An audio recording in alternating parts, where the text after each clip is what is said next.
orar para ver se a gente consegue ficar mais dentro do tempo, resumindo um pouco mais, porque se me deixar à vontade falando da palavra de Deus, a gente fica aqui, e aí os irmãos começam a ir embora, só fica eu e o pastor Eliseu, e não dá certo. Então, a gente vai pregar rapidinho, que eu quero ouvir também Regina cantar um outro louvor.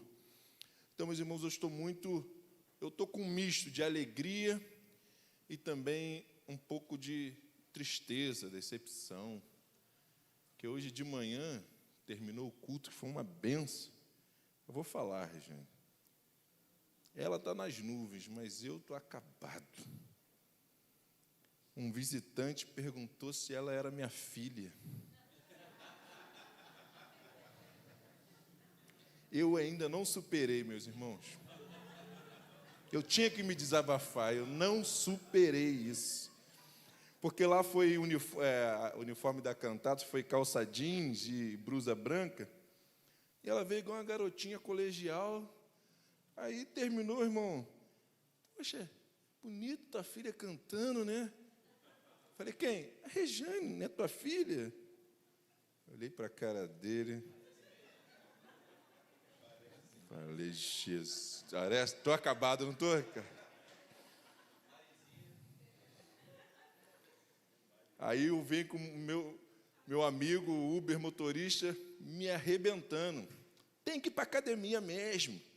Você está acabado.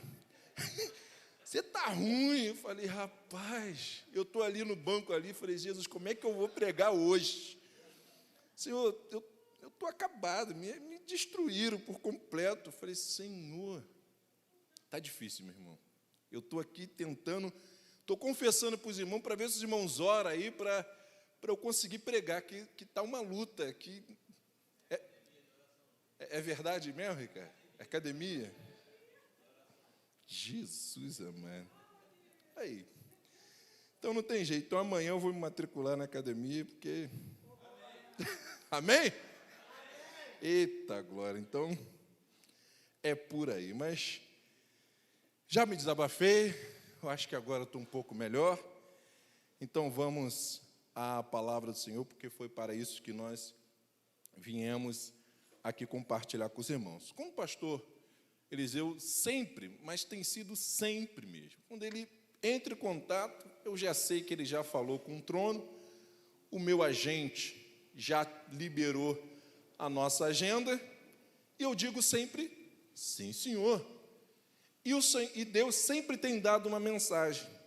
E dessa vez não foi diferente, mas a diferença foi que o Senhor tinha me dado há 2 meses atrás.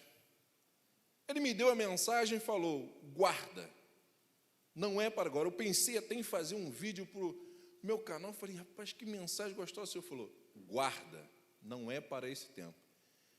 E 2 meses depois, né, o pastor Eliseu falou comigo. Ele, não, tinha que ser uma mensagem, é Páscoa. Eu falei, pastor, esse tema aqui se encaixa? Ele falou, sim. Eu falei, então, é isso mesmo o que o Senhor colocou no meu coração. E qual é a preocupação que eu estava 2 meses atrás? Orando ao Senhor por muitas mentes que estão desapercebidos dos tempos dos fins. Eu falei, Senhor, vou fazer essa mensagem, vou compartilhar. E o Senhor falou, guarda, não é para agora. E a Páscoa, eu trouxe esse tema, que é, para mim, o despertar da minha, da nossa condição de escravos do pecado. E ao fazermos isso, o sistema, e aí o sistema... Óbvio que nós estamos falando do sistema maligno, nesse caso, ele vai entrar em colapso. Mas não só o sistema maligno, em qualquer situação. Eu estava conversando esses dias sobre isso, na terça-feira, sendo bem preciso, e eu lembrei, enquanto conversávamos, do meu exemplo de trabalho. Eu trabalho na prefeitura, hoje também tenho 2 empregos, né? Também sou corretor de plano de saúde, mas na prefeitura, na Conlurb, eu trabalhava no caminhão. E ao fazer faculdade, começar a mudar a mentalidade, começar a sair daquele sistema de caixinha, de muamba, de várias outras coisas. Eu comecei a não participar e falava com os colegas, olha, vocês podem fazer, mas eu não vou fazer. Conforme eu comecei a me libertar de todas aquelas coisas que acabam levando para uma vida de mediocridade e miséria, o sistema me expulsou do caminhão. O gerente me chamou um dia e falou, cara, você está despertando as mentes dos seus colegas, estão agora falando em reivindicar, não, você agora vai lá para a sede, sai da minha gerência. Me expulsou. Por quê? Porque eu já não estava mais dentro do sistema comum, onde todos ali simplesmente abaixavam a cabeça e faziam repetidamente o que o meio dos demais faziam. E o que nós vemos com a Páscoa, com a morte de Jesus na cruz, que é isso que nós iremos falar, mas eu tenho que, antes de finalizar o concreto que todos nós sabemos, o Senhor me fez passear um pouco com outros exemplos, para vocês entenderem esta mensagem, sair daqui fortificados, com a certeza de que não importa o que venhamos passar, nós iremos vencer. Por quê? Porque nós sabemos quem nós cremos.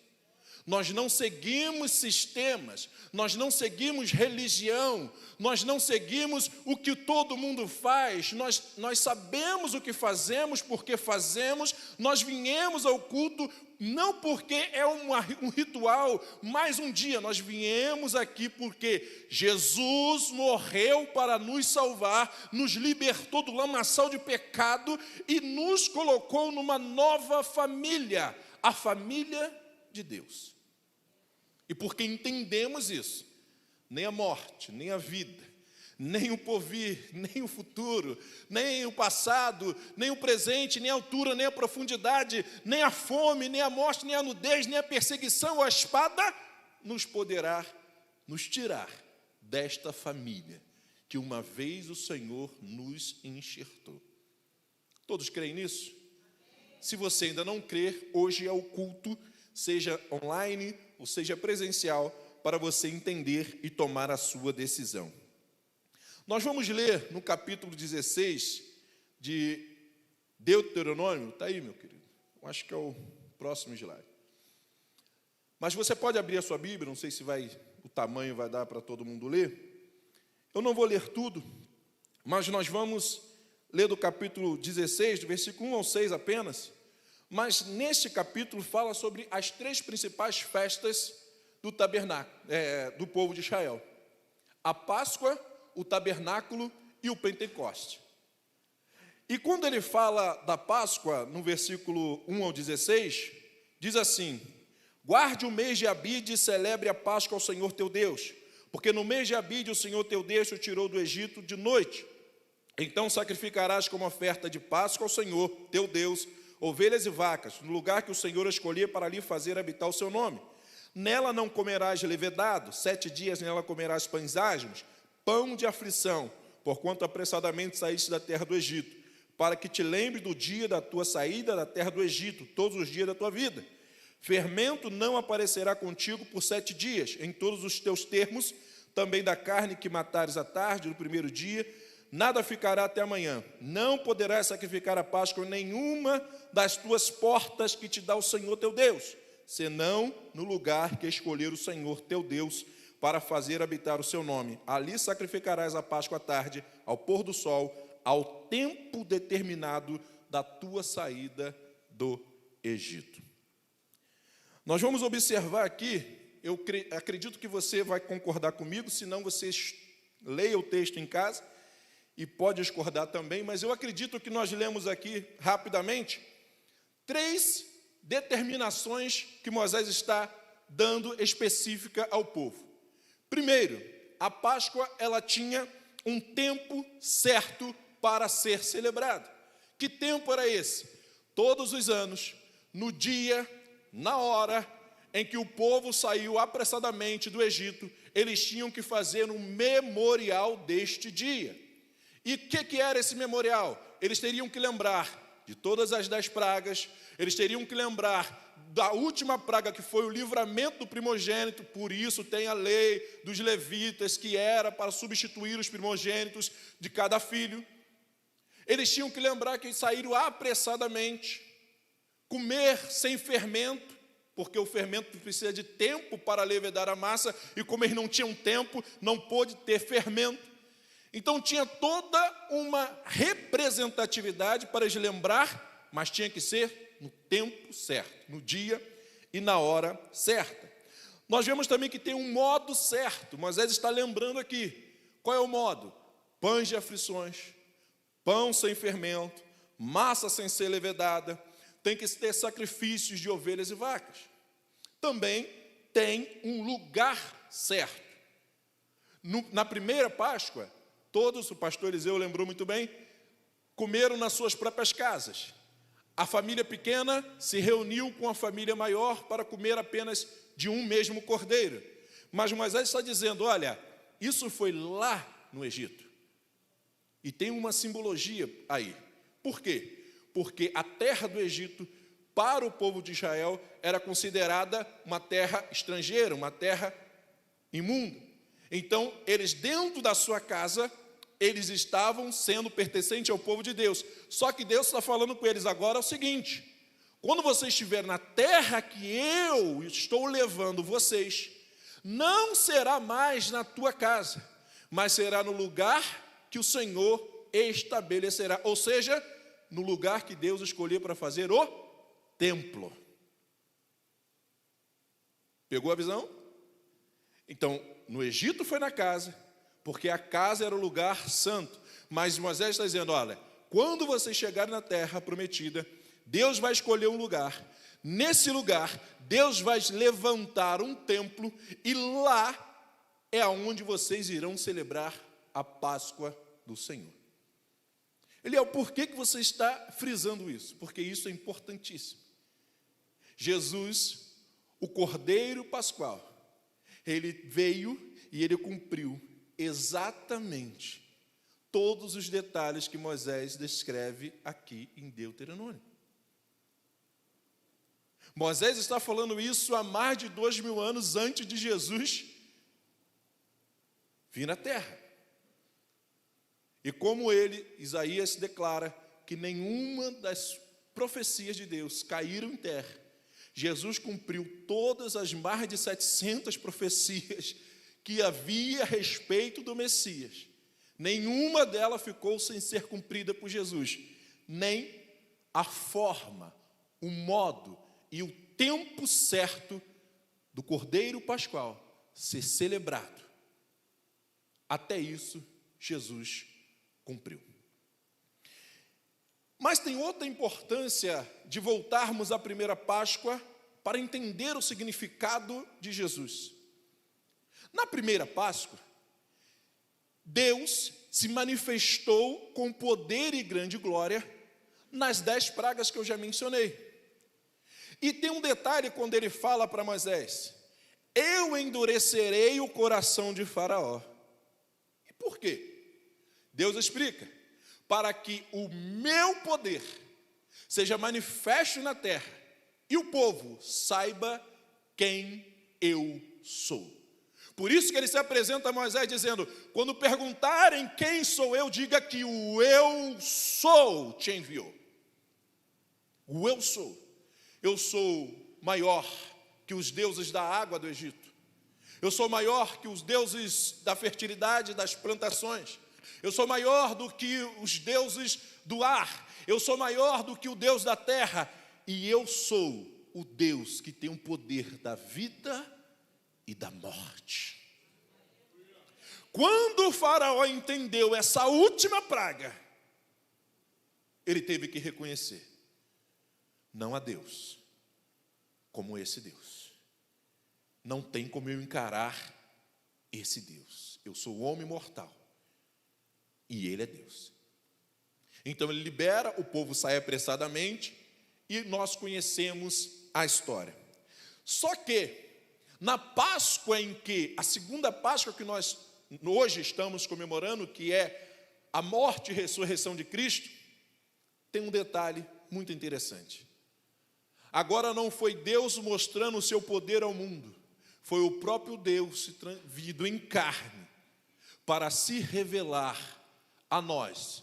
Não como um Deus de poder, um Deus de milagre, um Deus que cura, mas para mostrar um Deus de relacionamento. Um Deus que se preocupa com a mulher que vai ser apedrejada, e ele diz para ela: olha, você é pecadora sim, mas eles também são os que estão te acusando, então você pode ter uma próxima chance, mais uma chance.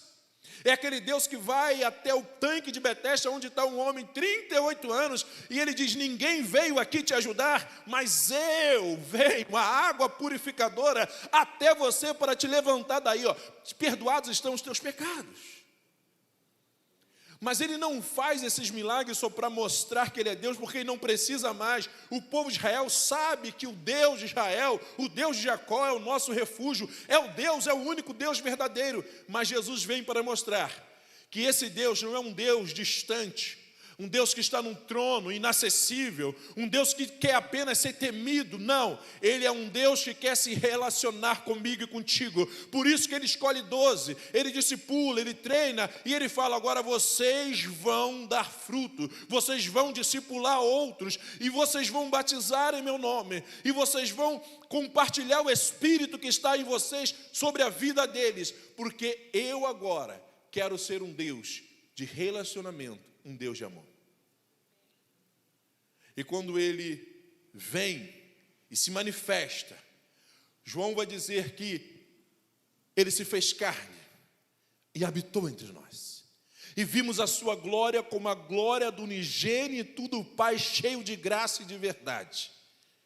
Esse Deus, até matar o homem, o 100% homem, Jesus, mas ao terceiro dia ele ressuscitou, cheio de poder e grande glória, e disse: eis que todo poder me foi dado no céu e na terra. O cordeiro da Páscoa dos judeus foi um símbolo para marcar a libertação da escravidão sobre um jugo de um sistema que era o sistema de Faraó. Mas a Páscoa, o cordeiro pascual Jesus, ele vem para marcar a libertação de uma vez por todas da nossa vida, não de um sistema humano, mas de um sistema maligno, para nos tirar das trevas para a maravilhosa luz de Deus, e agora podemos ser parte da família de Deus. E quer saber de uma promessa maravilhosa? Essa eu tenho que fazer mais academia para poder curtir. Tem uma borda do cordeiro lá no céu, onde ele está esperando, dizendo: vinde bendito do meu Pai. Vinde bendita do meu Pai, possuí por herança, porque ele quer se relacionar. É difícil crente culto, não fecha, não ter comida, porque Jesus, todas as reuniões dele, tinha comida. Todas as reuniões de Jesus tinha comida, não tem, e quando tinha pouco ele ainda multiplicava. Olha que maravilha. Não tem como os crentes ser magos, gente, meu Deus do céu. Além de, se tinha pouco, ele multiplicava, e todo mundo comia, ainda sobrava. Olha que coisa linda. Por isso que crente come mesmo, não tem jeito. É uma das... agora, saudosa David Titus, né? Ela tem um livro maravilhoso, A Experiência da Mesa. E ela prova, e a gente vai lembrando realmente das nossas melhores experiências, sempre está relacionada com comida. É sério. Seja boa ou seja ruim, né? Mas as nossas maiores memórias, aquilo que a gente lembra com maior facilidade, está relacionado à comida. Quando você sente aquele cheirinho de feijão, você vai lá na sua infância: ai, minha mãe não está mais comigo, mas esse feijão, poxa, era igualzinho o feijão da minha mãe. Ou então aquele cheiro do pãozinho: ai, quando meu pai chegava com esse pãozinho em casa, com esse cheiro, a gente lembra, a gente viaja, a gente vai lá no passado, e é coisa maravilhosa, porque a comida, ela tem esse poder de marcar. Então, por isso que é importantíssimo as experiências sentado à mesa em família. Comer, sabe, tomar um café, almoçar, jantar em família, porque essa experiência, as crianças, elas estão crescendo muito rápido, meu Deus do céu. Você piscou, já está com 2, 3 anos, piscou de novo, já é 15, piscou, que isso? Quem é você? Aí eu tenho uma filha agora, né? Pensei que era minha esposa, agora descobri que é minha filha. Do nada assim eu tenho uma filha. É como o negócio passa rápido, né? Viram que eu ainda não estou curado, né? Ainda está ferindo, né? Machucou mesmo. Mas até eu sair daqui, eu vou sair curado em nome de Jesus. Isso vai ficar aqui no altar. Tem aquele hino, né? Quando tudo perante o Senhor estiver, né? Então eu trouxe no altar essa ferida e vai ficar aqui em nome de Jesus. Mas Jesus, ele tinha essa psicologia. Jesus, ele sempre marcava os seus encontros com comida. E o povo de Israel, ele tem isso muito forte. Tanto que Deus estabeleceu 3 festas para que o povo pudesse celebrar. Meus irmãos, isso aqui também tem o próprio Deus, quando dá essas 3 festas, ele está fazendo também algo libertador. Como assim, Eliel? Pensa comigo. Um povo que estava escravo há 400 anos. Tinha alguma coisa para celebrar? Vamos ser sinceros. Tinha festa? Tinha alegria de festejar? E aí, eu até vou pular essa parte por causa do tempo, mas só para, não vou entrar em detalhe, mas só para resumir, Faraó ainda percebendo que algo está acontecendo, o povo está crescendo, eles estão se organizando, ele começa a perceber que o negócio, Êxodo capítulo 1, 8, você vai ver isso lá em casa, né, depois em casa você lê. Faraó, então, ele começa a montar uma estratégia para tentar destruir esse povo. Falou, não, eles estão crescendo demais, eu tenho que criar aqui um meio para frear essa força, porque senão eles vão tomar o nosso Egito, eles vão se rebelar, vão se unir com os nossos inimigos, e Faraó começa a montar estratégias. Aí eu te pergunto mais uma vez, tinha como celebrar festa? Tinha como fazer festa de 1 ano do filho? Né? Quando você chegava ali cansado, né, as costas doendo, machucado, ferido, cheio de problemas, não tinha como celebrar. Então, quando Deus estabelece festas, quando Deus estabelece o sábado, descanso, Deus está fazendo com que essa nova nação aprenda a ser libertos. Você sabia que tem muitos crentes que aceitam Jesus, mas continuam escravos? Sabia disso? Não, Léo, eu não entendi. Porque a gente aprendeu no primeiro sábado, lá na reunião da nossa igreja, tem dos ministros todo o primeiro sábado. Não sei se você já ouviu essa expressão, dívida existencial. Tem crentes que servem na igreja para tentar pagar uma dívida existencial. Como assim, Eliel? Você viveu lá no mundo e pintou e bordou. Aí você se converte e você fala assim, não, só a graça de Jesus não é suficiente para pagar minha entrada no céu. Não, eu tenho que pagar, eu tenho que trabalhar, eu tenho que fazer, eu tenho que servir, eu tenho que pagar, eu tenho que ajudar a Deus a me salvar. O sacrifício de Jesus não é suficiente. O sangue que ele derramou na cruz não é suficiente. A coroa de espinho que ele recebeu na cabeça, os pregos nas mãos, as chicotadas, não. Isso não é suficiente. Eu tenho que pagar o preço, eu tenho que trabalhar, eu tenho que fazer. Você está sendo escravo de uma dívida que você não tem. Quem é que vive assim? Tem ninguém aqui não? Eu acho que tem. Se Deus tocou para falar, deve ter. Dívidas existenciais. Servindo a Deus como escravo, enquanto Ele te chamou para ser livre, liberto, descansar o sábado. Quantos de nós temos tirado o sábado para a família, para descansar?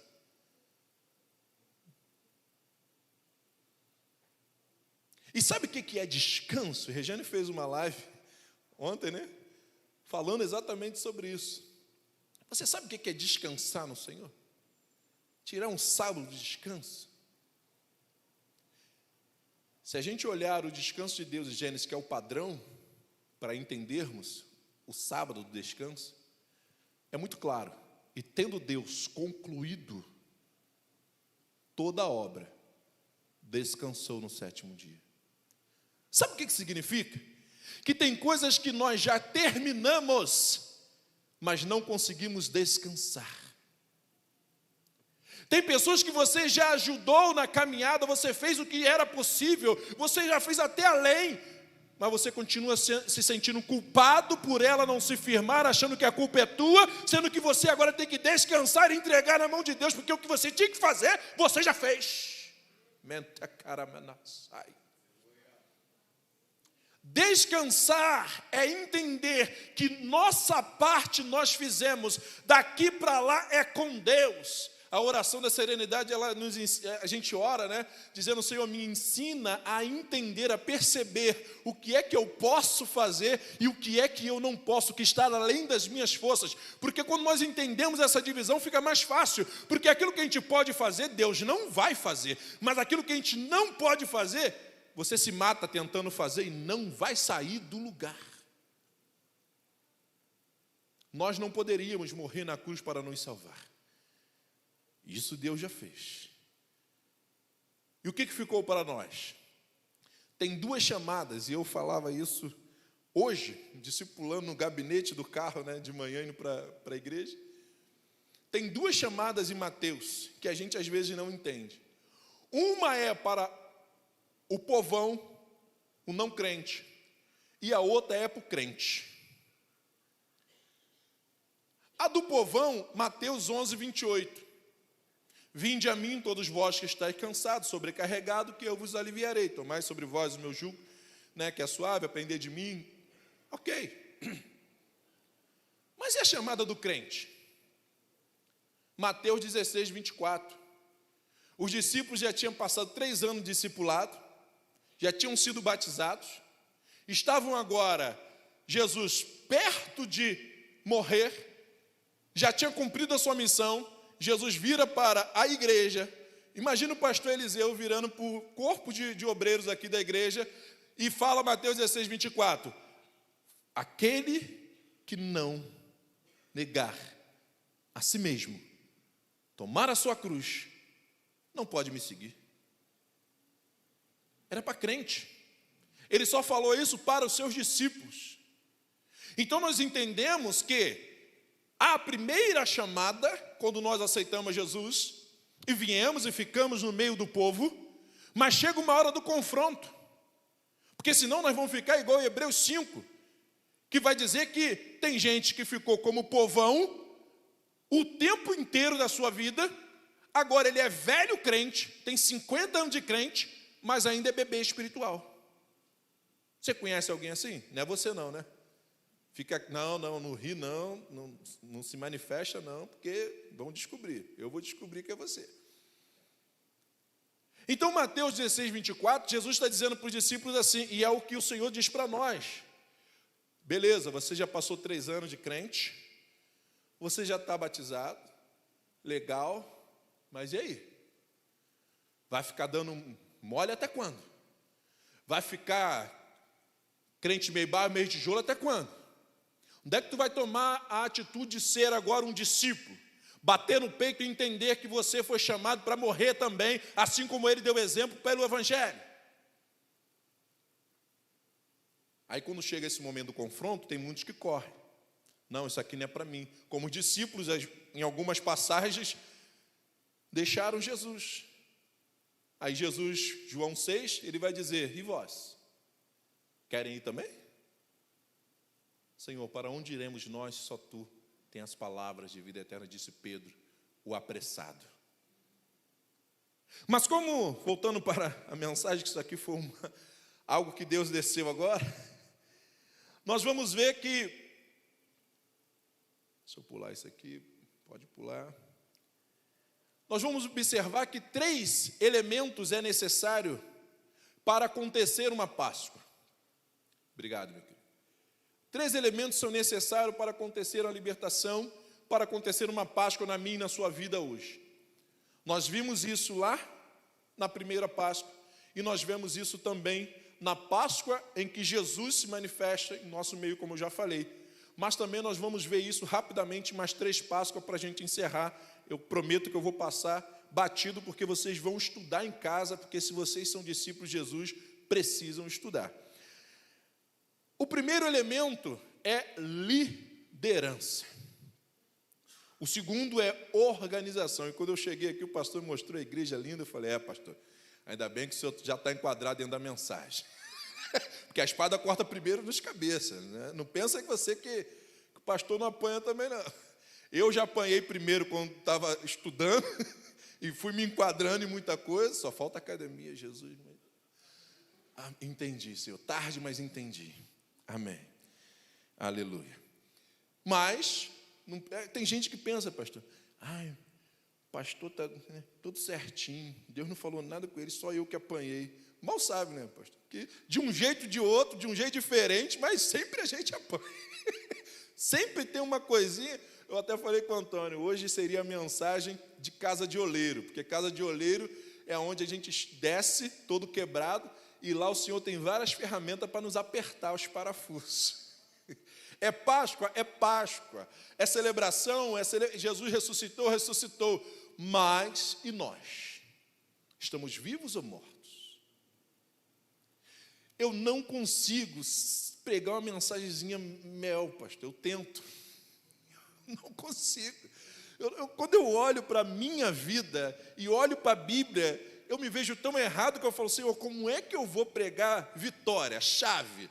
Como é que eu vou levar num dia de uma reflexão como essa e chegar lá e falar, Jesus ressuscitou e agora você vai ter casa nova? Eu não consigo, não dá.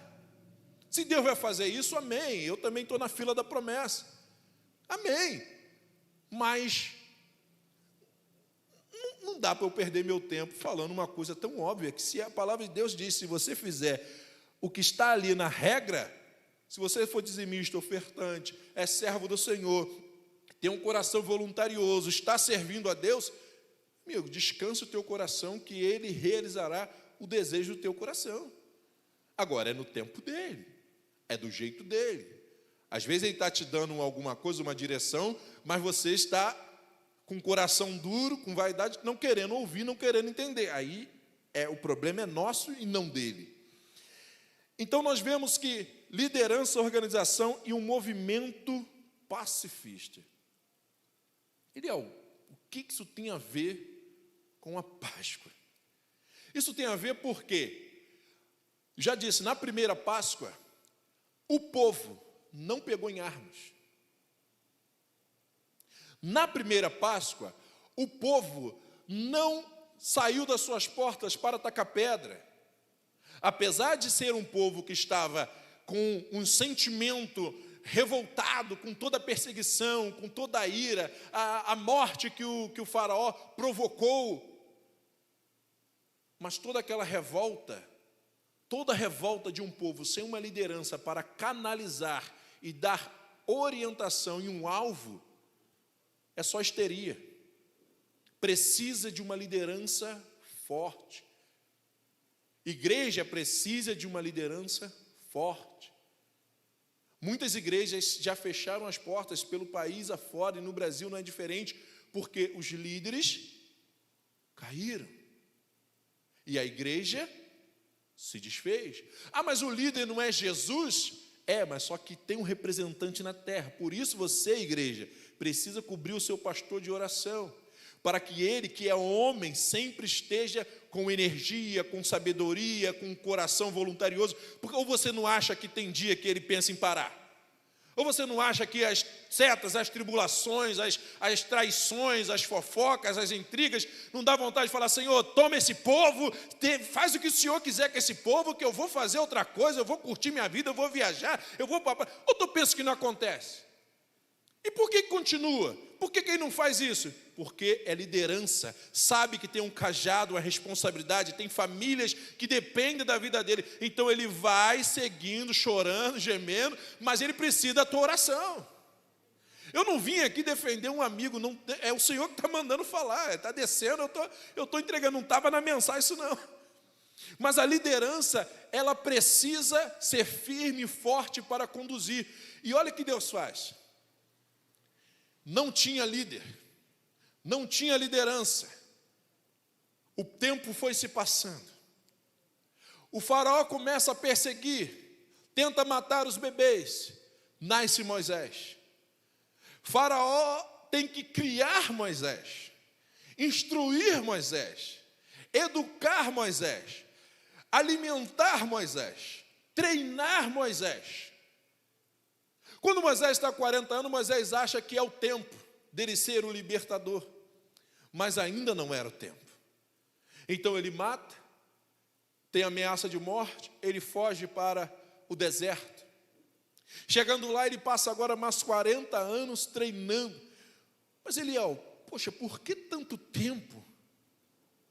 A promessa de Deus para o povo de Israel, você vai ver lá em Gênesis, que Deus fala com o próprio seu amigo, batendo um papo assim, tete a tete com Abraão, o seu amigo, Deus fala, olha só, tem um negócio, tua semente vai ser muito grande, mas ela vai ser forjada por 400 anos no Egito.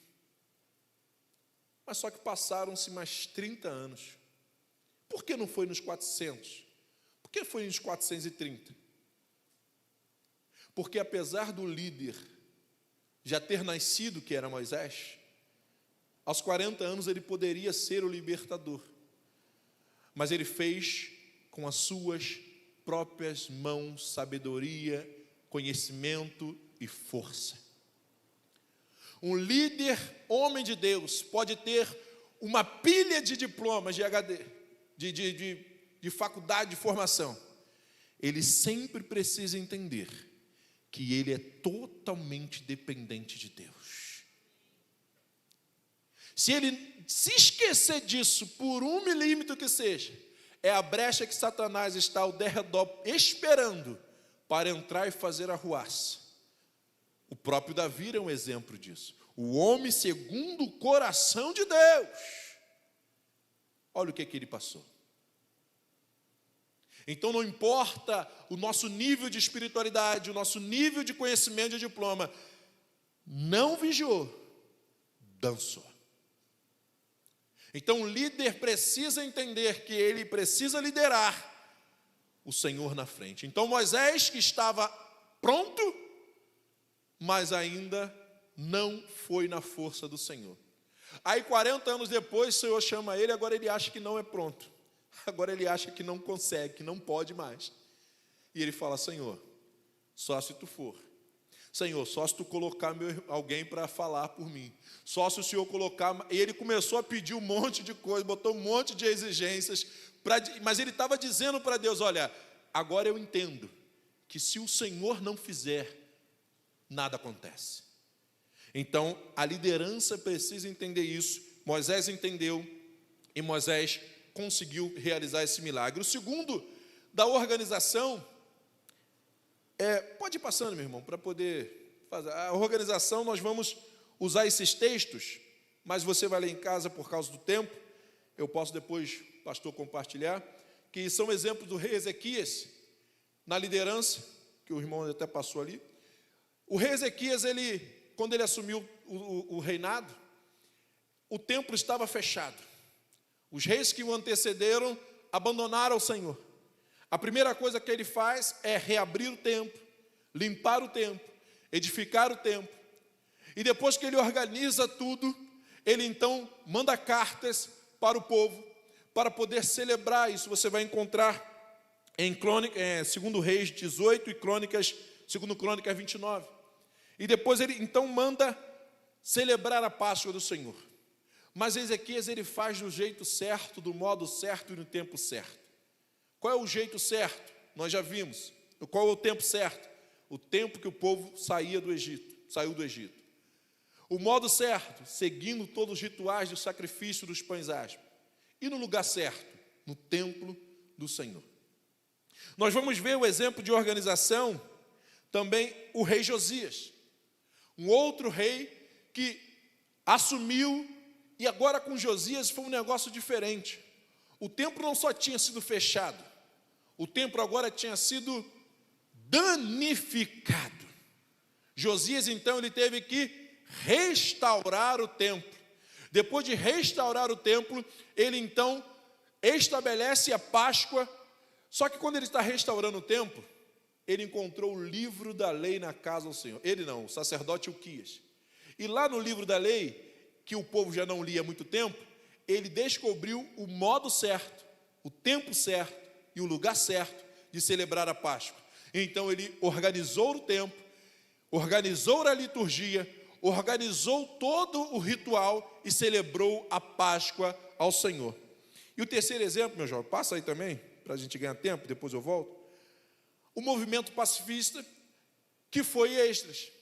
Só que Esdras ainda foi pior. Esdras agora está voltando do exílio.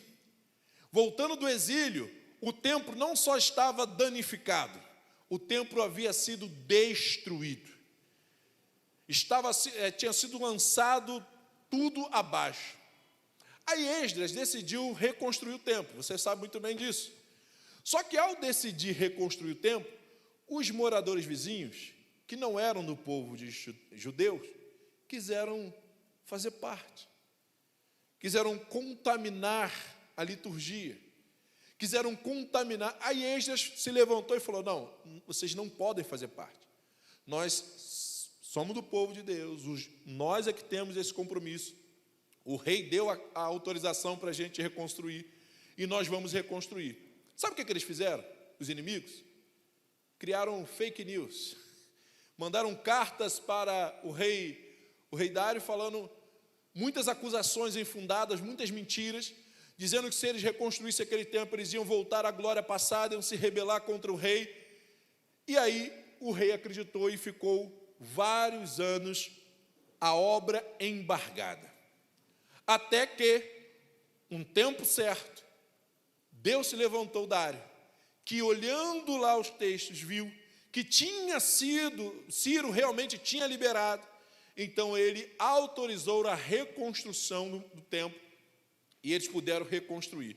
E só depois de reconstruir o templo, de edificar o templo, organizar o templo, ele então celebrou a Páscoa ao Senhor. Eu estava falando de Moisés antes dele passar esses slides para a gente ganhar tempo, que eu já estou indo para o final. Moisés, ele não levantou nenhuma espada, foi um movimento pacífico, Deus apenas pelejou.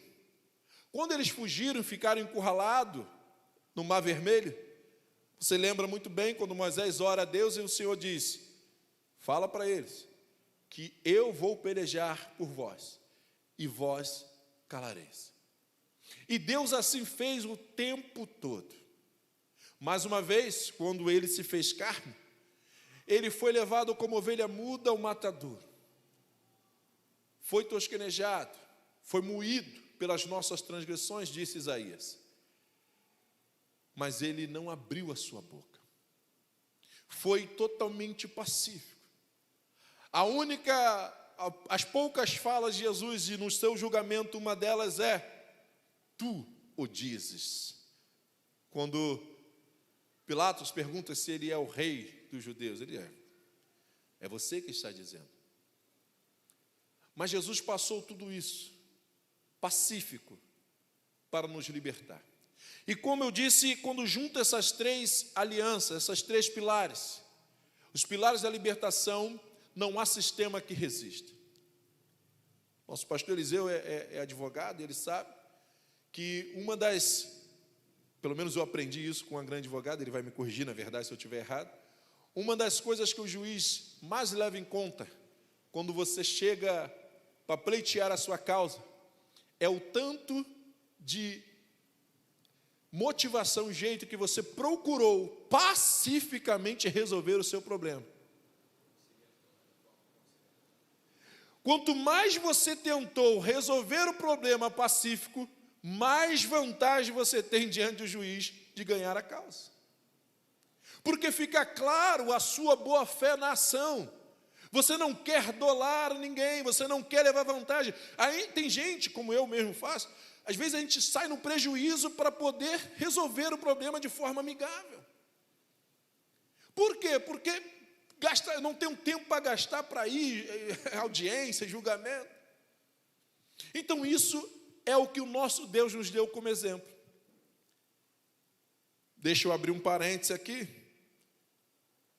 para crente não existe esse negócio de não leva o desaforo para casa.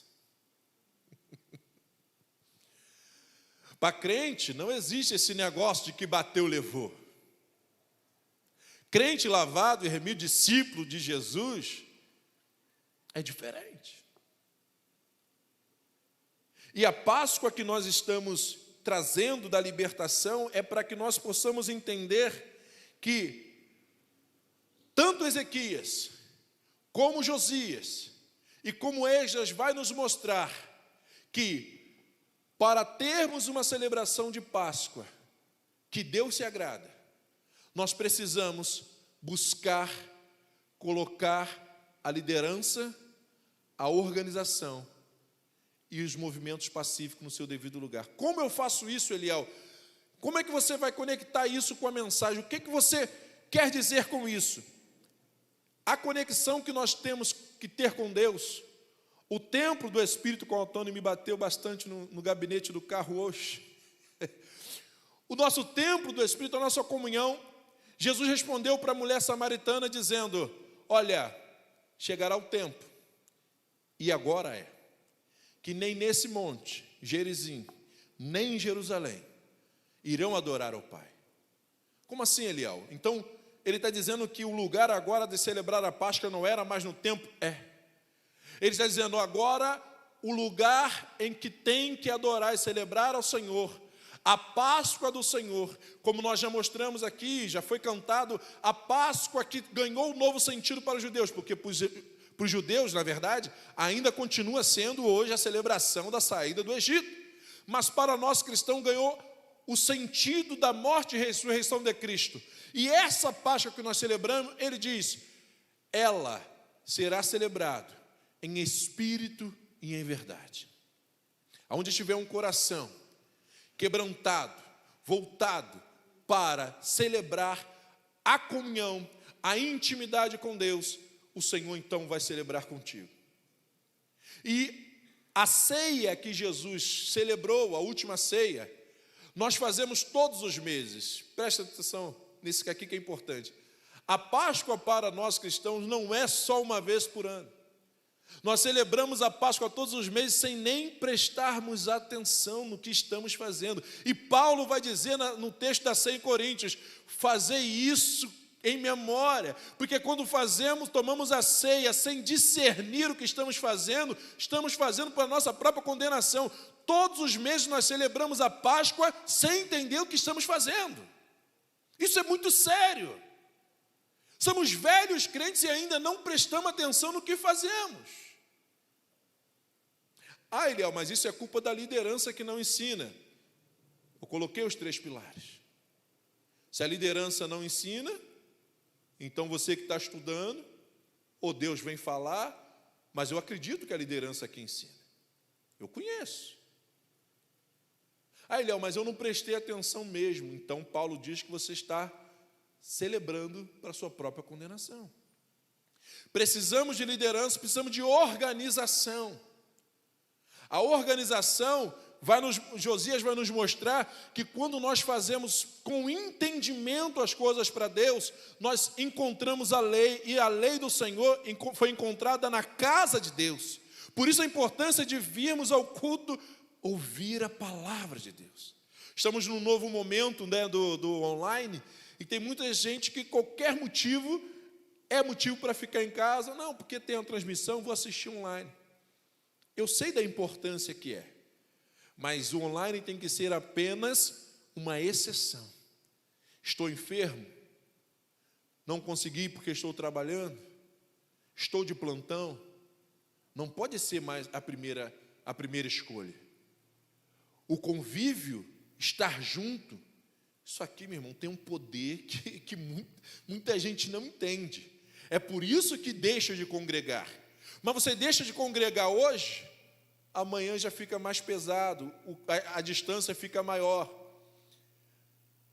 fica mais complicado, e isso vai aumentando, e quando você menos percebe, a sua brasa já se apagou, porque está muito longe do braseiro. Então nós precisamos de liderança, nós precisamos de organização, mas precisa ser um movimento pacífico. O pacífico agora eu vou dar um sentido diferente para a gente concluir. Jesus disse, a palavra de Deus nos diz, não é por força nem por violência, mas pelo meu Espírito Santo, diz o Senhor. Satanás, ele, como eu disse, está esperando uma brecha para te derrubar e te destruir, o teu casamento, a tua vida financeira, o teu trabalho. Mas Apocalipse 3:20 diz que, eis que estou à porta e bato. Quem abrir, eu entrarei e cearei com ele e ele comigo. O movimento que Deus faz para nos religar à sua família é pacífico, é amoroso, é gracioso, é educado. Não há força, não há violência. É pelo Espírito Santo de Deus. O dízimo de oferta que você dá, meu irmão, se você estiver dando com má vontade, é melhor nem dar. A igreja agradece, mas na sua vida é maldição. Tudo na obra do Senhor tem que ser com entendimento, com organização e com voluntariedade, pacífico, movido pelo Espírito Santo de Deus. Não faça por emoção, não faça por impulso. Conte até 10, ora, peça a direção de Deus, para que o Senhor venha te conduzir naquilo em que Ele quer fazer na sua vida. Todos esses exemplos que eu dei, nós vamos ver sempre movimentos dessa ordem, dessa proporção. Houve uma liderança que percebeu que precisava se voltar a Deus. Houve uma liderança que percebeu que estava tudo desorganizado. Houve uma liderança que percebeu que tinha que buscar a presença do Espírito Santo para estar no ambiente. E você é o líder da sua casa. Se está bagunçado, se está desorganizado, começa a orar a Deus para te ajudar a organizar. Não force a tua esposa, não force o teu esposo. Vá no amor, vai na voluntariedade. Faça você primeiro, ande você primeiro uma milha. Não adianta dar cutucada não, você tem que dar a primeira milha. Você tem que fazer primeiro. Deixa que Deus fala com cada um, não precisa a gente ajudar não. Porque o Espírito Santo está falando em nosso meio. O Espírito Santo está falando conosco. E nós precisamos entender que o Cordeiro Pascual, antes dele, e aqui eu concluo a mensagem, antes dele morrer na cruz, ele deu a sua última instrução. E esse aqui vai ser o teu dever de casa com certeza. Você que ama a palavra de Deus, ama o Senhor e quer ver uma transformação na sua vida esse ano, você vai fazer isso. E é o quê? Observe em casa, João 13, versículo 30. Nós vamos ver que Jesus retira Judas do meio dos seus discípulos. Ele dá o bocado para Judas e diz, o que você tem que fazer, fácil depressa. Mas depois que Judas sai, do capítulo 13 até o 17, principalmente o 16 e 17 é a oração. Já era noite, mas mesmo assim, Jesus deu as suas últimas instruções aos que ficaram. E aquelas instruções foram o suficiente para Pedro não fazer o que Judas fez quando negou. Quando traiu Jesus, negou Jesus, Pedro também poderia ter se enforcado. Mas ele não foi por causa dessas instruções que Jesus deu. Os outros discípulos que abandonaram, permaneceram aguardando em Jerusalém, por causa das instruções e da oração de Jesus. Aí o Espírito Santo falou em meu coração, compartilha com a minha igreja. Pastor Eliseu, é duro, mas eu tenho que te dar. Tem coisas que Deus vai fazer nessa igreja, mas Ele vai tirar o Judas primeiro. Tem coisas que Deus vai fazer na sua casa, mas Ele vai tirar o Judas primeiro. Tem coisas que você quer que Deus faça lá na tua empresa, Ele vai fazer, mas depois que Ele revelar o Judas, botar o bocado na boca e falar, pode sair, porque você não vai participar do que eu tenho para fazer nesse lugar. Às vezes a gente não entende por que Deus tira determinadas pessoas de nossas vidas. A gente é muito apegado, a gente quer que a pessoa fique, o autossacrifício, nós somos crentes, como é que pode deixar alguém ir? Mas é a palavra do Senhor para nós nesta noite. Antes dele se entregar na cruz, ele se entregou para toda a humanidade. Mas as instruções para manter firme, ele deu apenas aos 11. Está lá, está escrito. E tem uma explicação por isso. Em João capítulo 16, ele vai dizer o porquê que ele fez isso. No 17, na oração, ele vai confirmar: foi para que ninguém que o Pai me deu se perdesse, a não ser o filho da perdição. Deus não vai te perder, mesmo você que está ainda afastado, ou ainda não teve um encontro. Se você é de Deus, se agarre com Ele. Mesmo tendo pouca força, como a igreja de Apocalipse, mesmo tendo pouca força, não negue, mantenha-se firme, porque Ele vai te guardar. Ele suportou tudo, morreu, descansou no sábado, mas ao terceiro dia ressuscitou. Tudo pacífico, tudo voluntário, tudo de amor, para que eu e você pudéssemos ter vida. Ele é o nosso cabeça, o nosso líder. Se nós estivermos ligados na videira, nós não erraremos. Ele deixou, João capítulo 16, o Espírito Santo Consolador, para nos convencer do pecado, da justiça e do juízo, para nos organizar a nossa vida, para nos dar a direção. Então ouça a voz do Espírito de Deus. Ouça o que Deus tem dito para você fazer. Não, Eliel, é vozes da minha cabeça. Não, só porque é contrário do que você pensa? Só porque você não quer fazer o que o Senhor está mandando? Ouça a voz de Deus, porque certamente você será abençoado, abençoada no nome de Jesus. Fez sentido para você essa palavra? Então feche seus olhos, curve sua cabeça. Se você conhece alguém que está afastado, ou alguém da sua família que ainda não encontrou Cristo, pensa nela agora. Faz uma oração sacerdotal. Sabe por quê? Jesus orou por nós. Mesmo nós ainda não tendo nascido, Ele falou para o Pai: Pai, eu não só oro por estes, mas por todos aqueles que irão acreditar em meu nome, irão ser salvos. Então, Pai, abençoe-os. Então você pode fazer essa oração sacerdotal, você pode profetizar sobre a sua família, você pode orar pelo seu vizinho, pelo seu patrão, pelo seu colega de trabalho. Você pode e deve orar agora, nesse momento, para que o Senhor venha ressuscitar o coração dele, para que ele venha ser liberto, para que ele venha ser transformado, alcançado pelo poder da palavra de Deus. Você, neste momento, está sendo líder espiritual para alcançar esta vida. Você está sendo a pessoa que vai organizar essa família, essa casa, essa vida que está toda bagunçada, desorganizada. Você vai chegar lá e vai dizer: agora o Senhor chegou nesse lugar. Tudo aqui vai ter vida, tudo aqui vai ter paz, tudo aqui vai ser organizado no nome santo de Jesus. Até porque, meus irmãos, Deus não trabalha na desorganização. Ele deu o exemplo lá em Gênesis, no capítulo 1, quando o mundo estava em caos, sem forma e vazia, a primeira coisa que Deus fez para trabalhar foi: haja luz. E depois ele começa a organizar, a separar tudo. Deus não trabalha, ele organiza o caos para depois da vida. Sabe quando que ele colocou eu e você na terra? No 6º dia.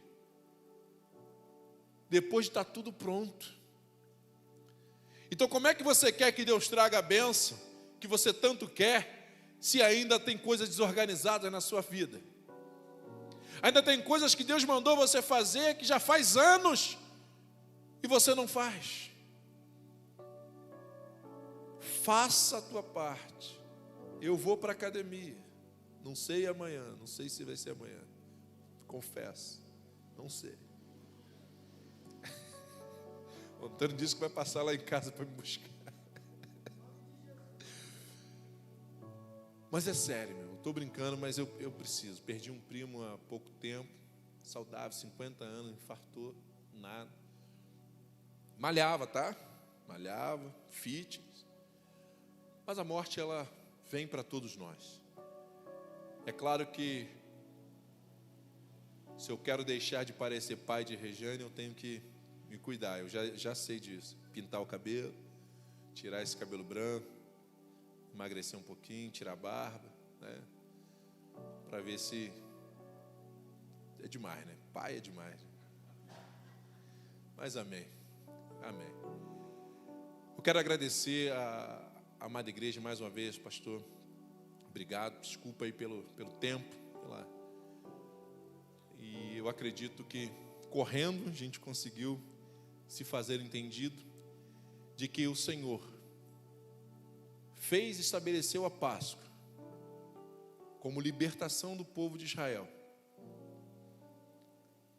Mas aquela Páscoa já apontava o modo, a forma e o tempo que Ele iria nos libertar dos nossos pecados.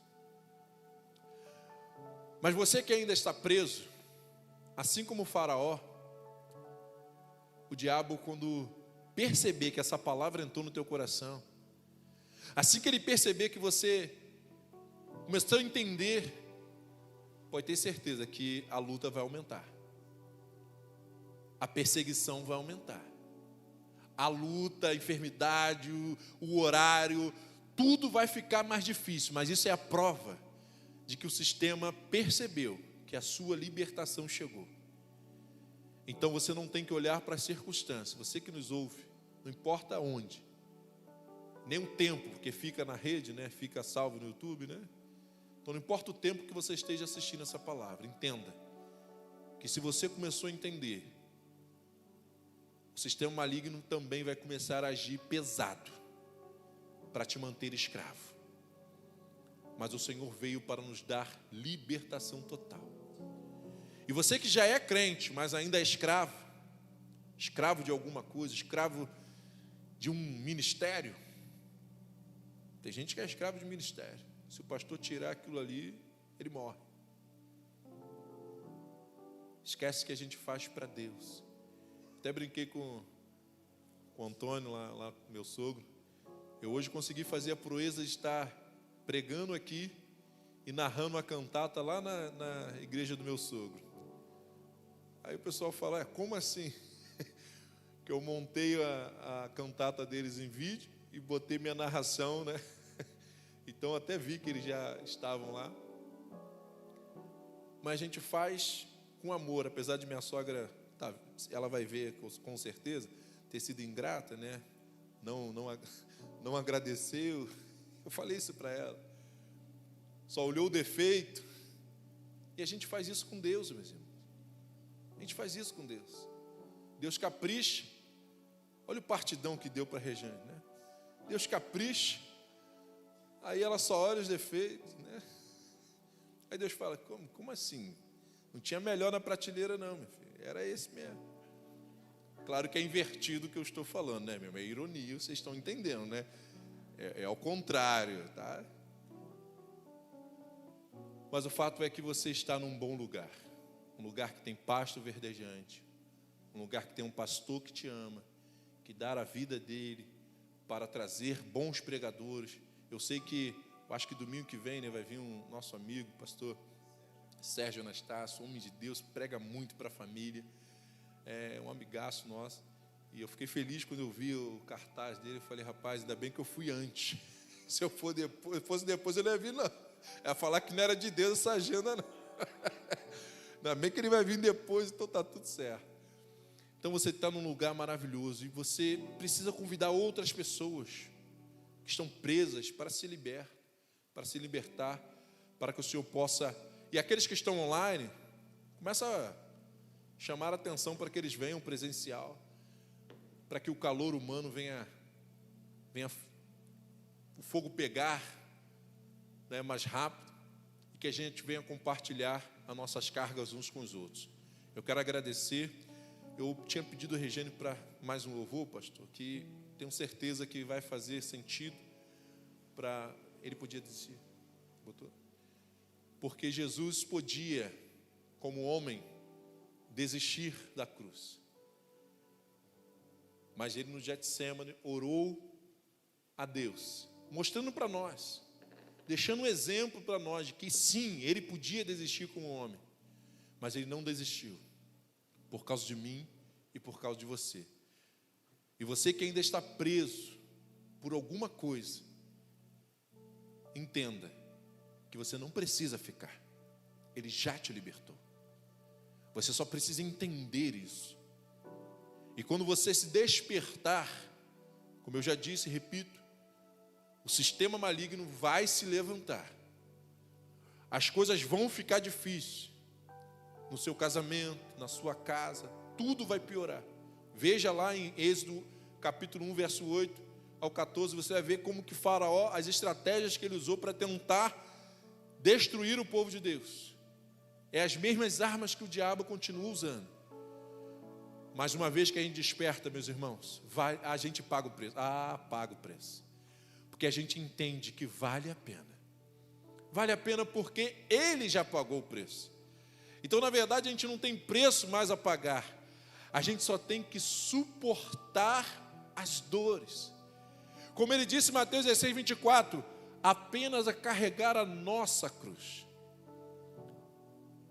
Mas ali tem uma pegadinha, porque nós não vamos levar essa cruz para sermos crucificados, porque ele já foi. Essa cruz é para crucificar o meu eu. Consegue entender? Todos os dias, quando eu crucificar o meu eu, fazer como João Batista, Senhor, cresça na minha vida, apareça na minha vida. Não tem que ser o nome do Eliel a ser aclamado, nem de Rejane, nem do pastor Eliseu, mas tem que ser o seu, tem que ser o nome de Jesus. Quando nós fazemos isso, colocamos a nossa vida como um sacrifício do meu eu, para que o Senhor possa brilhar e crescer e aparecer, aí nós estamos começando a ser crente. Estamos começando a caminhar nos passos de Jesus. E como ele não desistiu, você também não vai desistir. Nós vamos até o fim e vamos morar no céu. Obrigado, meus irmãos, pela oportunidade.